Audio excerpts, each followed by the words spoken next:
I waited by telephones for him to call. I worried about him when he was late home. I did his laundry. I still think about him. And I still miss him. Oh, I rehearsed not having him with me.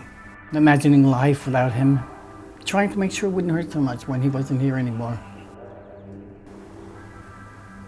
He's not here. And people mean well when they say, oh, he's here. He's with you in spirit. I can't touch his hand. He always said he felt joy holding my hand, touching me. Joy. That's the word.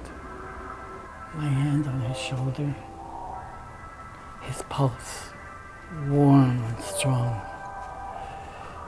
His heart. His pulse. I love him.